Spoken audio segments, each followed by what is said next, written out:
यहाँ बैठकर आंसू बहाकर अपने दुख को हल्का कर रही है, परंतु जिसने उसको जन्म दिया था वो सुभद्रा अपने दिल के टुकड़े की मृत्यु का दुख कैसे सह पाएगी कुंती? अभिमन्यु को तो 13 वर्षों तक अपने पिता की छत्र छाया से वंचित रहना पड़ा था, परंतु उसके पुत्र को तो सदा के लिए वंचित रहना पड़ेगा। एक बात मैं पूर्ण विश्वास से कह सकता हूं कि अभिमन्यु का यह बलिदान व्यर्थ नहीं जाएगा।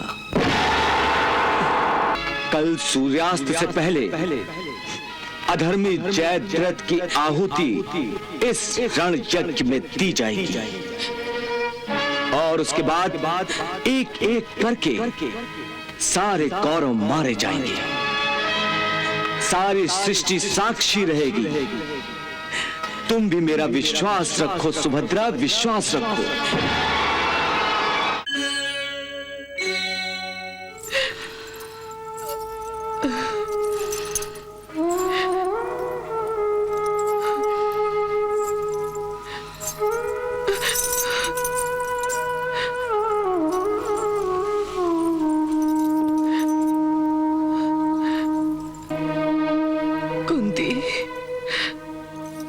प्रारब्ध के कौन कौन से हिसाब हम चुकाएंगे?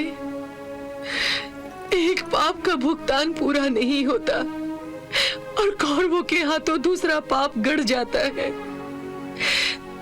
द्रौपदी के अपमान के बाद अब अभिमन्यु की अधर्म से हत्या, न जाने इस पाप का दंड किस किस को भोगना पड़ेगा। वो बेचारा तो निष्पाप बालक था। हम यहाँ बैठकर आंसू बहाकर अपने दुख को हल्का कर रही हैं, परंतु जिसने उसको जन्म दिया था वो सुभद्रा अपने दिल के टुकड़े की मृत्यु का दुख कैसे सह पाएगी कुंती? अपने टुकड़े का दुख कैसे सह पाएगी? कैसे सह पाएगी सुभद्रा? कैसे सह पाएगी?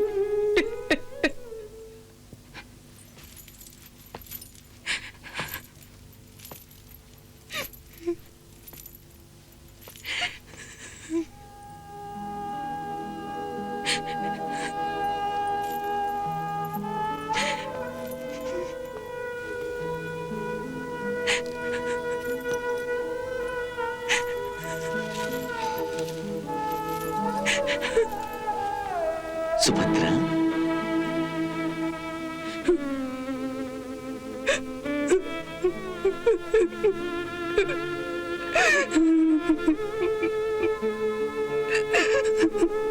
तुम तो एक वीर पत्नी हो, एक वीर मां हो,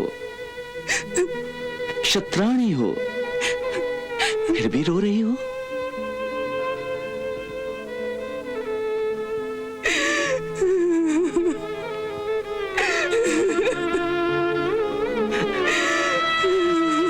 वीरों की मृत्यु पर आंसू नहीं बहाए जाते।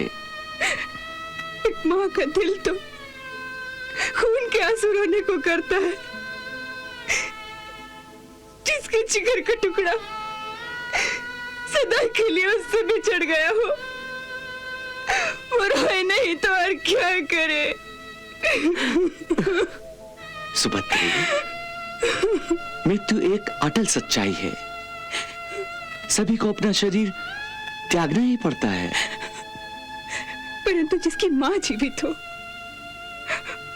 उसे मृत्यु को गले लगाने का कोई अधिकार नहीं है।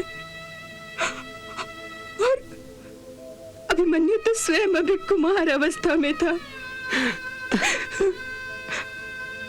अभी अभी तो उसका ब्याह हुआ था। उसके गले की वरमाला के फूलों की सुगंध अभी तक वातावरण में फैली हुई है।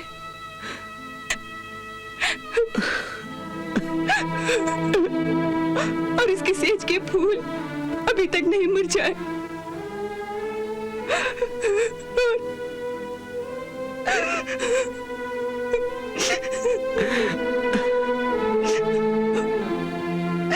और इसे चिता के अंगारों पर लिटा दिया गया।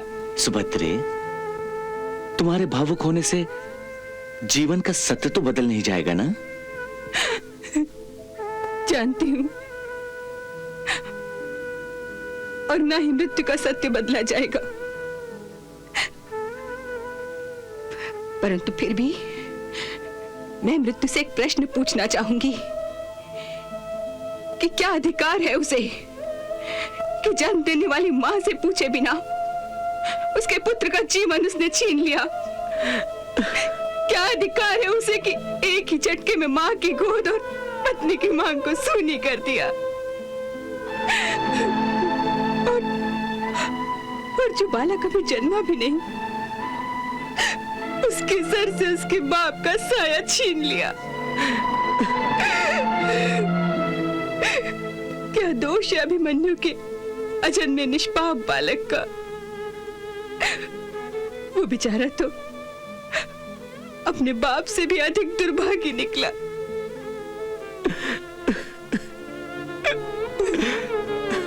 अभिमन्यु को तो 13 वर्षों तक अपने पिता की छत्र छाया से वंचित रहना पड़ा था, परंतु उसके पुत्र को तो सदा के लिए वंचित रहना पड़ेगा।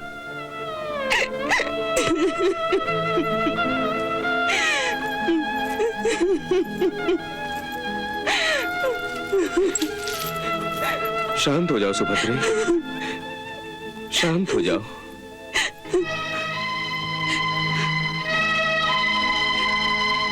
शांत हो जाऊं? कैसे शांत हो जाऊं? अपने पुत्र को अपनी गोद के सुरक्षा कवच से निकालकर उसके पिता के सुरक्षित हाथों में सौंपा था। कौरव जैसे भेड़ियों के समूह में मेरे पुत्र को छोड़कर आप कहां चले गए थे? मार दिया मेरे पुत्र को उन लोगों ने, मार दिया। मेरे फूल जैसे बच्चे को धूल में मिला दिया और आप कुछ नहीं कर सके। कैसे धनुर्धर हैं आप जो अपने तीरों से अपने पुत्र की सुरक्षा नहीं कर सके? मेरा पुत्र लौटा दीजिए, लौटा सुभद्रा, दीजिए। सुभद्रा, और कितना बहोगी भावना के समुद्र में। सत्यता को समझो, जो होना था सो हो गया, होने को कोई नहीं टाल सकता। हाँ, एक बात मैं पूर्ण विश्वास से कह सकता हूं कि अभिमन्यु का यह बलिदान व्यर्थ नहीं जाएगा। सुभद्रा, अभिमन्यु का कौरवों ने वध करके वो अधर्म की चरम सीमा तक पहुंच गए हैं। इस अधर्म के हर एक दोषी को उसके अपराध का दंड अवश्य भोगना पड़ेगा। कल सूर्यास्त से पहले अधर्मी जयद्रथ की आहुति इस रण यज्ञ में दी जाएगी और उसके बाद एक एक करके सारे कौरव मारे जाएंगे। सारी सृष्टि साक्षी रहेगी। तुम भी मेरा विश्वास रखो सुभद्रा, विश्वास रखो।